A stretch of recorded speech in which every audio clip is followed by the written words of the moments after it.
Hubo convención de la Unión Cívica Radical, está con nosotros el presidente del Comité Capital de la Unión Cívica Radical aquí en Corrientes, Claudio Polich. ¿Cómo le va? Bienvenido. Bien, buenas ¿Cómo noches. está? Bien. Bueno, ¿qué resolvieron los radicales? Bueno, para los radicales siempre es la verdad que es un augurio, digamos, el hecho de que podamos haber llegado a un consenso en la convención, en las autoridades de la convención, elegir las autoridades a través del consenso, para nosotros nos posiciona muy bien y nos genera expectativas para las futuras elecciones. Por supuesto, esto también tiene que ver con el posicionamiento interno de la Unión Cívica Radical en la alianza. Así que es un hecho auspicioso para nosotros. ¿Por qué Gastón Manes es el nuevo presidente? Porque fue la síntesis del consenso. Es la síntesis del consenso y me parece que es una figura que es representativa, digamos, por lo menos así lo establece el consenso. Aquella convención 2015 fue, si mal no recuerdo, de Gualeguaychú, tiene mucha similitud con esta convención, pero con un cambio de roles. Hoy el radicalismo no habla de acompañar, hoy habla de encabezar. Claro. Es decir, también, había un partido movilizado en Gualeguaychú, muy similar al de La Plata, pero ya hoy no vamos de acompañante de una sociedad política. yo creo que hemos aprendido todos del proceso anterior que llevó adelante el ingeniero Macri también, en la que al poco tiempo nos dimos cuenta de que era más que nada una alianza parlamentaria, digamos, una coalición de gobierno. Lo que planteamos hoy que tiene que haber una coalición de gobierno en la que hay que tratar de, primero que nada, tener un núcleo de coincidencias básicas, digamos, de un acuerdo programático, como para poder definir cuáles son las políticas que son necesarias llevar adelante. Estas son cuestiones que dentro de muy poco tiempo se irán planteando, como para que la gente pueda tener conocimiento de que, primero, del estado real de situación del país y sobre todo para poder tener una alternativa, digamos, que se ofrezca al populismo, tanto al populismo de izquierda como de derecha, digamos, que aparecen siempre con frases grandilocuentes y casi un discurso panfletario, digamos, haciéndonos creer de que la solución es mágica o que depende de un nombre o de un hombre. Las cosas no son así. Para poder solucionar los conflictos que tenemos, los problemas que tenemos, necesitamos de una gran concertación en la que tienen que estar todos los partidos políticos de la República Argentina. Y nosotros esperamos desde el radicalismo y desde la coalición poder entablar el debate para poder saber cuál es el futuro del país. En base a lo que usted acaba de decir, ayer Patricia Bullrich sostuvo que si ella fuera presidenta cerraría en los ministerios de Educación y de Salud. Uno, viendo el panorama, viendo el escenario, da la sensación de que el radicalismo asume un rol de garante de políticas públicas dentro de la alianza opositora. Para nosotros eso tiene que ver con, es parte de la ideología, digamos, de la Unión Cívica Radical. Nosotros tenemos una historia de más de 130 años en defensa de la educación pública, en defensa de la salud pública, en defensa no solamente de los derechos civiles, sino también de todo lo que signifique el rol regulador del Estado, digamos, en la economía. El radicalismo tiene, desde hace más de 130 años, un rol central en la política argentina que tiene que ver con su concepción humanista de la política. Nosotros creemos que todo está al servicio del ser humano, digamos, como para poder lograr la mejor calidad de vida posible. Sin lugar a duda, una herramienta igualadora en la historia argentina ha sido la educación pública. Por eso tenemos que seguir fortaleciendo la educación pública en todos los niveles. Tenemos que buscar la forma también de encarar una discusión que nos permita ver cómo la hacemos más eficiente aún y tratar de recuperar ese rol que tuvo la Argentina hace 30, 40, 50 años atrás, donde realmente era un faro cultural en América Latina, donde todos nos acordamos y todos sabemos, gente de todos los países, no solamente vecinos, hasta de países lejanos, venían a educarse a las universidades de la República Argentina. Pero no creo que Bullrich lo haya dicho con el ánimo de anular el ministerio, es como decir, no nos vamos a ocupar de la educación.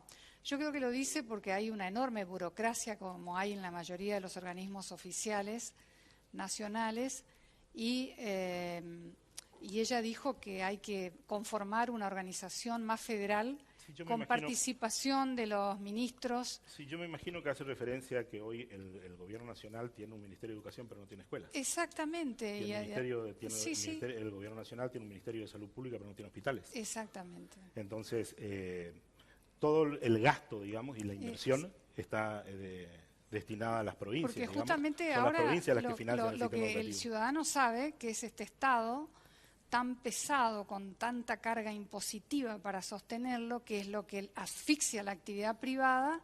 Entonces ustedes tienen que pensar programas para alivianar esa carga impositiva, que no quiere decir eliminar ministerios, eliminar, sino hacer más eficiente. Sí, esa es la creo. Pero Vos dijiste creo, no tenés certeza de lo que dijo Patricia Bullrich. Yo Sí. leo lo que dice Patricia Bullrich. Sí. Patricia Bullrich dijo que ella Es cerraría clarito. Ministerio de Educación y Ministerio de Salud. además ya lo hicieron. Creo que tiene un problema comunicacional desde el vamos. Ahora vamos ¿Qué a ver hicieron? qué quiere hacer. Y cerraron el Ministerio de Salud durante el gobierno de Macri, fue subsecretaría. Ah, no digas eso, Tito. ¿Cómo que no digas Eso eso? es En una la realidad que no chicana. digas Y eso. después, y Una después lo, y chicana, después lo- y después lo Tito. abrieron y no fue muy feliz la acción del Vamos, Ministerio la de Salud pandemia Pública. fue uno de los... Chicana. Si quieren, sigan con el verso.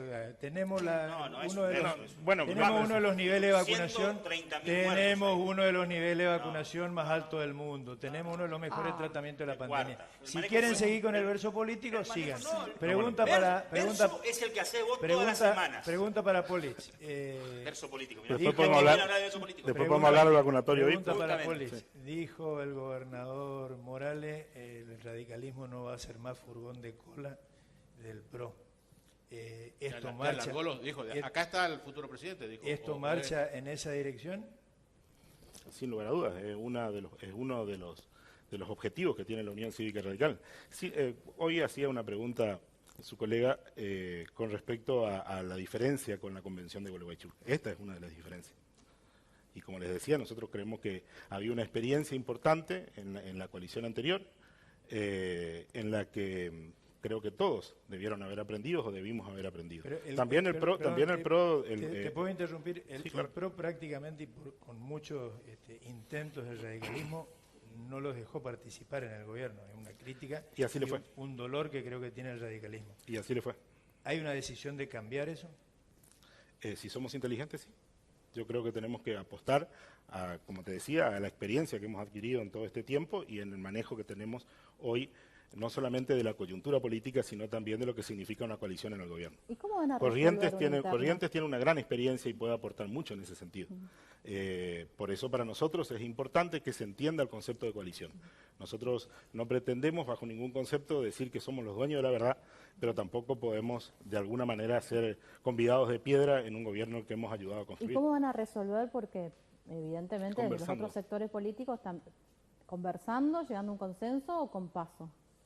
No, conversando vamos a tratar de lograr los consensos necesarios, las pasos son una herramienta, pero vamos a tratar de lograr los consensos necesarios como para que se entienda esto, que conceptualmente me parece que es entendible, es sumamente lógico, digamos, el planteo, y Pero más sería allá de que a como alguno le guste o no. como una especie de alternancia, decir, bueno, la vez pasada No. empezaron ustedes, ahora nos tocaría a nosotros, algo así. Yo lo que digo es que nosotros estamos frente a una coyuntura, una situación política general en la que, por distintas desavenencias, hace mucho tiempo, nos encontramos en esta situación actual, digamos, en la que las cosas no han mejorado. Sí. Los índices no nos dan bien, los índices cada vez son más alarmantes, y esto amerita madurez por parte de la dirigencia política. Habrá que lograr los consensos necesarios como para que quien mejor represente ese núcleo de coincidencias básicas que le decía hoy al comienzo, quien mejor represente esa síntesis y quien garantice el triunfo pueda llevar adelante la gestión de gobierno. Pero eso no implica de que sea un gobierno de un solo sector o de un solo partido político o de una sola persona. Usted recién Necesitamos darle y dotarle a la Argentina de una política de concertación. Y Usted la recién metodología... decía, Corrientes puede aportar por la experiencia. Así es. Usted sabe que muchas veces cuando uno dice puede aportar, ¿propone un candidato Corrientes? Nosotros vamos a evaluar. ¿Se anima a decir Gustavo Valdés puede ser candidato a presidente? Todos sabemos que sí. Todos sabemos que sí. Todos sabemos que el posicionamiento que tiene el gobernador de la provincia de Corrientes a nivel nacional y no solamente en el radicalismo. Hace poco tiempo podíamos ver las encuestas, digamos, cómo estaba posicionado como uno de los mejores gobernadores del país. Sin lugar a duda lo pone en una situación expectante. Después, por supuesto, lo que hay que hacer es analizar las coyunturas para ver qué es lo que más conviene, digamos, desde el punto de vista político. Por eso le digo, no es tan importante los nombres en esto como poder llegar a concretar este núcleo de coincidencias básicas como para poder saber qué es lo que tenemos, concertar primero, saber qué es lo que vamos a hacer una vez en el gobierno. Lo que hay que hacer, sin lugar a dudas, son reformas profundas que nos permitan salir de esta situación. Con la misma receta seguramente repetiremos los errores, por la izquierda o por la derecha. ¿Cuál sería la metodología, Claudio? Porque la vez pasada, estando acá el gobernador, justamente le preguntábamos y él decía, mi ideal es llegar a un consenso para la fórmula. ¿Ustedes coinciden, todo el radicalismo del país coincide eso o ven las PASO como un elemento casi necesario, imprescindible para definir si el candidato va a ser de una de las fuerzas de la coalición o de la otra? Yo creo que hay que agotar la instancia del consenso. ¿Se está en eso? Sí, yo creo, y además creo que todo el radicalismo nacional está en eso, digamos. Hay que agotar la instancia del consenso, fundamentalmente porque hay que ser responsable frente a la situación futura. Esta situación actual, que a todos nos disgusta, a nadie le agrada, necesita de cambios que son profundos y de cambios que necesitan un gran consenso social. Eso se logra solamente con una concertación política amplia, que no alcanza solamente con los partidos que integren la coalición que llega al gobierno. También habrá que concertar con la oposición, habrá que concertar con los gobernadores, habrá que concertar con el sindicalismo y con la fuerza de la producción. La situación es muy grave, todos la conocemos. Cuando plantean eso a los amigos y socios del PRO, ¿qué le dicen ellos? Y hay distintas opiniones, pero los referentes más responsables, los que entienden que tienen posibilidades, digamos, coinciden con el planteo, coinciden con la necesidad de una concertación. A todos nos preocupa la situación actual y cómo salir de esta situación actual, que no se sale, ya le digo, con discursos grandilocuentes ni con propuestas casi mágicas. No es una cuestión, como le dije al comienzo también, de nombres ni de hombres. Es una cuestión que tiene que ver con una decisión profunda que tiene que tomar la sociedad. El otro día en la reunión de La Plata, Macri aparentemente o se había retirado o salió disgustado, porque justamente algunas discusiones se centraron, él lo ha dicho, ¿no?, en posicionamientos por carguitos, digamos. Seguramente es parte de la política, digamos, pero ya van a ir entendiendo a medida que se acercan las fechas la gran responsabilidad que van a tener como oposición de formular algún consenso en lo que van a hacer, porque no tienen margen para equivocarse.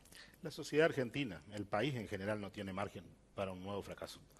Y por eso es que hay que ser absolutamente responsable, no solamente en el planteo, sino en la construcción de la plataforma de gobierno. A mí a veces me preocupa cuando veo personajes que aparecen, hoy está muy de moda, digamos, el populismo de derecha, que aparece como que hubiera algún tipo de recetas mágicas, digamos, como para poder salir de esta situación. Eso me preocupa, y me preocupa que la gente pueda creer en que hay un milagro que puede salvarnos, o que hay una persona que puede salvarnos. Nosotros, si no discutimos estas cuestiones profundas que estábamos hablando antes, no hay posibilidad de que nosotros podamos obtener los resultados que esperamos. Claudio, y en esa búsqueda, ¿cómo vienen las dos discusiones? Porque da la sensación de que se roba la escenografía el tema de la ambición personal por encima de la discusión de plataformas. Pero el gobernador nos había dicho casualmente en la charla que era imperioso primero ir acordando la cuestión de plataforma para después desembocar seguramente en el mejor candidato. Sin lugar a dudas. De eso estamos hablando. ¿Están en esa dirección? Claro, de eso estamos hablando desde el comienzo de la nota. Es fundamental poder identificar, primero que nada, el rumbo y los objetivos. Y después, por supuesto, desde la concepción de la Unión Cívica Radical, ver cómo equilibramos las cargas. Nosotros no estamos de acuerdo con que que sea necesario, tal cual lo plantean algunos agoreros del facilismo, digamos, de que esta es una cuestión que se resuelve del día a la noche. Estas cuestiones ya las hemos visto en la década del 90, con algunas cuestiones mágicas también que se pretendieron desde el menemismo, donde un gran sector de la población quedó al margen de todas las posibilidades, digamos, de progreso, desarrollo y todo lo demás. El país, en general, en esa época, perdió grandes posibilidades. O sea, hemos perdido los hidrocarburos, perdimos el ferrocarril, perdimos un montón de cosas en aras de que supuestamente todo eso iba a servir para mejorar, se decía en ese momento que era una forma, la privatización venía, digamos, a solucionar las grandes asimetrías del país. Al revés, han causado más asimetrías. Imagínate que nosotros hoy estamos en una crisis en la que también se hablaba hoy al comienzo del programa, con el problema que tenemos hoy de abastecimiento para poder levantar la cosecha, que es lo que más me preocupa porque es una de las fuentes de ingreso más importantes que tiene el país.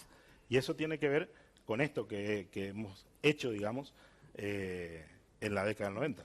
Bueno, hay que corregir, hay que tener estrategias como Está para bien, poder pero ya que está avanzar. hablando del pasado, ¿es válido si yo le digo, bueno, está bien, el radicalismo dice está en su mejor momento, que tiene aspiraciones de llegar al poder?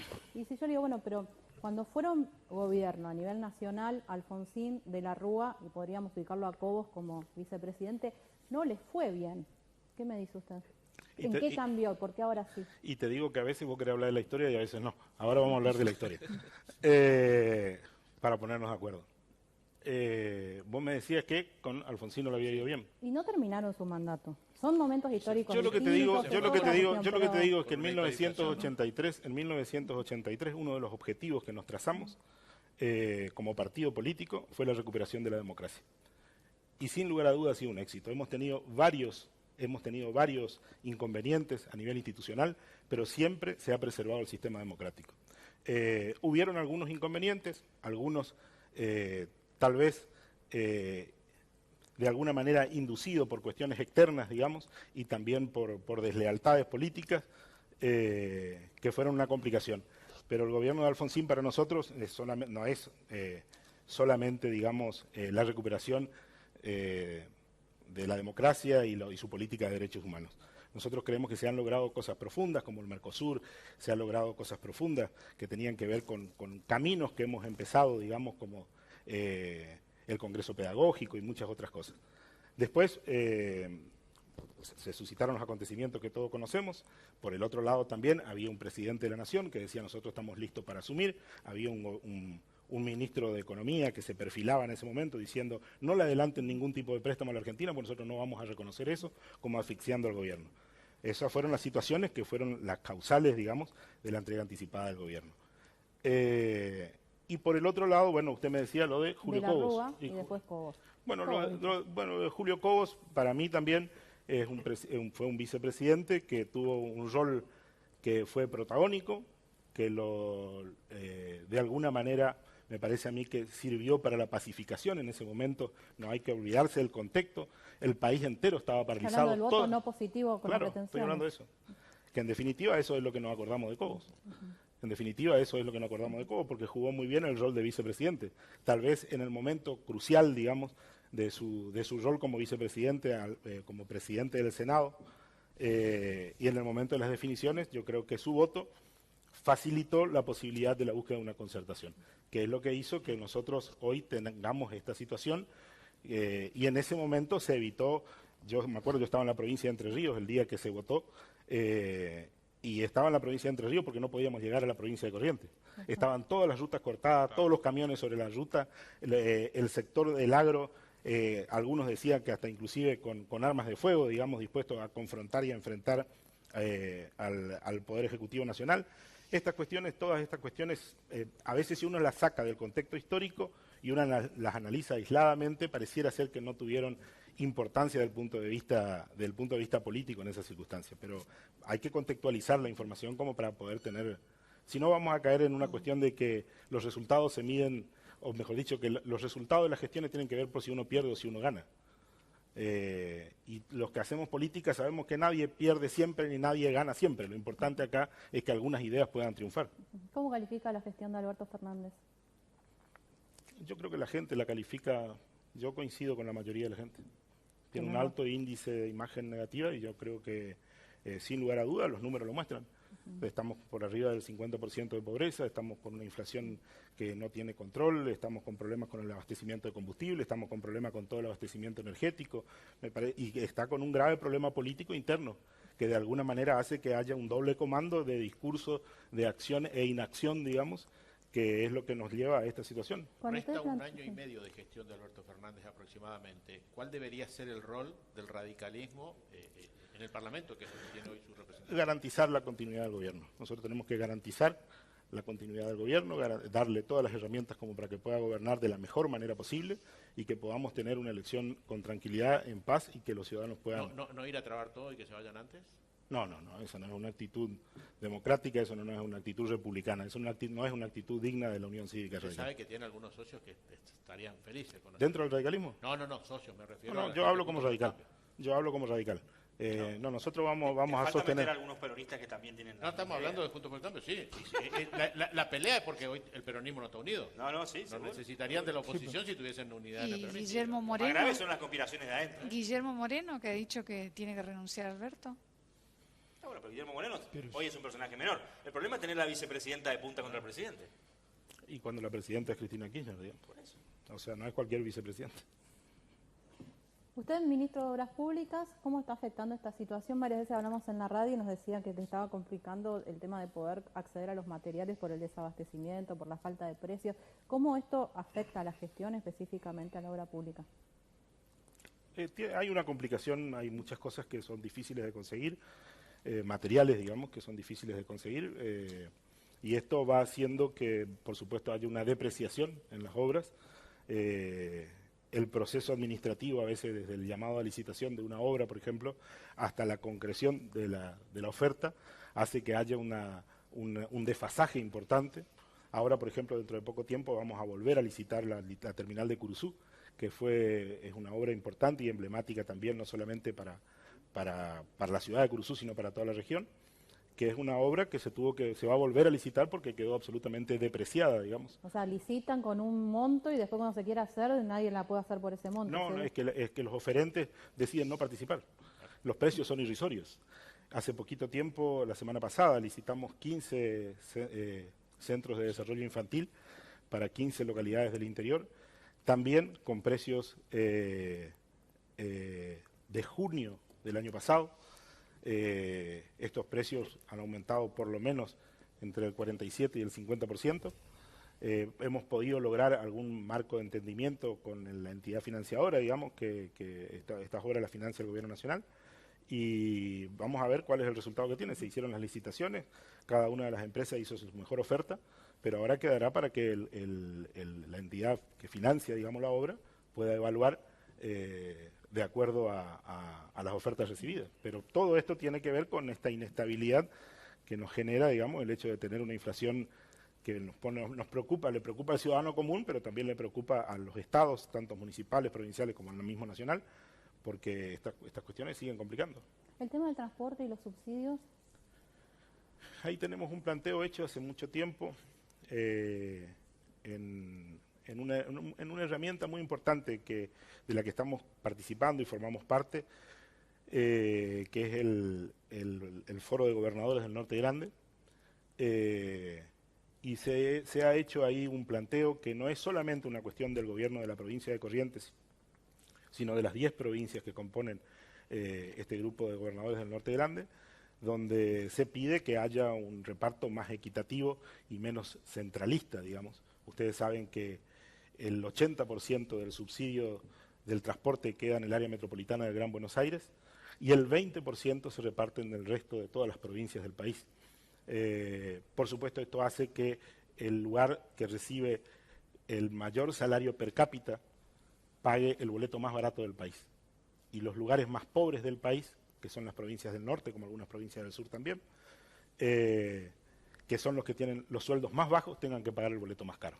Esas son las asimetrías que tenemos que corregir. Bueno, pero como es un gobierno de izquierda, se identifica así, debería tener otra mirada, ¿no? Sin embargo, no la tiene. Hay que decirlo que en el AMBA reparte 23.000 millones de pesos y 6.000 millones para el resto de las provincias. Hay que decirlo con todas las letras, es lo que está haciendo, porque a nosotros nos perjudica. En Buenos Aires pagan un pasaje, una pavada, 18 Buenos Aires, Cava. 18 pesos. Cava, y también la provincia de Buenos Aires paga poco. Le agrego a la pregunta, y dentro de Juntos, esto, ¿cómo lo manejan con Rodríguez Larreta, que obviamente no quiere que le toquen los subsidios? Viste que a Rodríguez Larreta no es que le preguntan mucho, le mandan un tijerazo cada rato, ¿viste? No es que le preguntan mucho. Pero le sacaron menos de lo que le dio Macri el día que asumió. Sí, a nosotros no nos preocupa tanto, y a mí me parece que sería de alguna manera irreverente que yo hablara sobre las cuestiones del gobierno central, No, digo, o del gobierno de la Ciudad de Buenos Aires. ¿Se habla de sí, eso? se habla por supuesto, pero estas son cuestiones en las que nosotros, como provincias del norte, tenemos que tener una posición. Todas las provincias del norte, porque los afectados somos nosotros. Y cuando nosotros vemos y conocemos, cuando uno habla del centralismo, digamos, estamos hablando de una inequidad exagerada en el reparto de los recursos. Y eso todo se traduce en calidad de vida. Nosotros nos encontramos con situaciones como esta que se repiten prácticamente en las 10 provincias, donde la infraestructura no nos permite a nosotros poder crecer y desarrollarnos. O sea, no tenemos gas, la energía es deficiente, la infraestructura no acompaña. Infraestructura, cuando decimos, hablamos de puentes, caminos, puertos. Son las herramientas que necesita cualquier región del país como para poder desarrollarse. Producimos mucho, pero nos cuesta muy caro. Sí, mi pregunta iba a esto. En las dos coaliciones pasa lo mismo. En el oficialismo, Cristina y compañía no quieren segmentar y no quieren que siga así, y los ricos porteños siguen pagando 2 mangos, y la reta dentro de la coalición opositora tampoco quiere. Sí, los ricos porteños y el oneroso conurbano bonaerense. Y el oneroso, sí.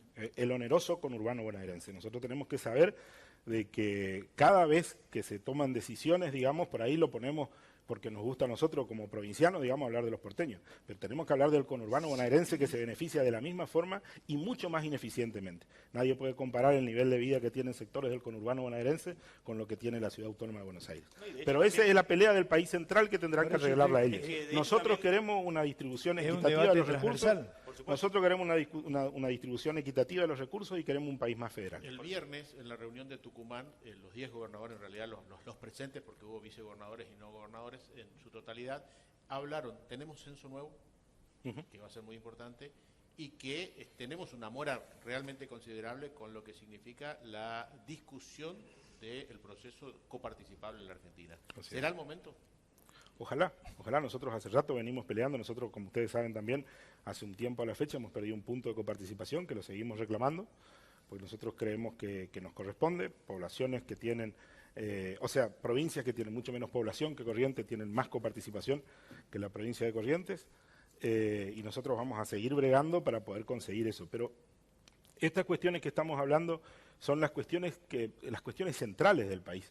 Nosotros si seguimos en esta tesitura, en este planteo, cualquiera sea el partido que gobierne, pero si nosotros seguimos creando ese gigante macrocefálico, digamos, que es la Ciudad de Buenos Aires y el conurbano bonaerense, va a llegar un momento que nadie va a vivir en el interior, porque es imposible producir en el interior, es imposible tener accesos a los bienes de confort en el interior. Y no es solamente, no estoy hablando solamente, ya le digo, de la provincia de Corrientes. Cuando uno en las reuniones que tiene el gobernador y en la que podemos participar algunos ministros, cuando uno toma conocimiento de cuál es la situación de las 10 provincias del norte, hay algunas que están un poquito mejor y otras están un poquito peor, pero más o menos todos tenemos el mismo inconveniente. Algunos están un poquito más beneficiados porque son más amigos del gobierno, entonces le mandan más ATN y generan alguna arbitrariedad que sirve para ganar una elección, pero no modifica una sociedad. No modifica las posibilidades y la expectativa que tiene una comunidad como para crecer y desarrollarse. La única forma de poder crecer y desarrollarse es generando trabajo genuino.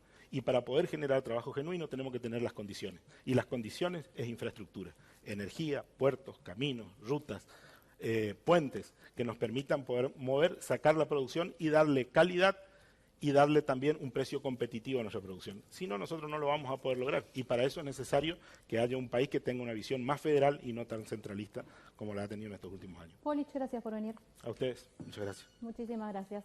Bueno, tengo algunos mensajes, antes los tengo también a Daniel.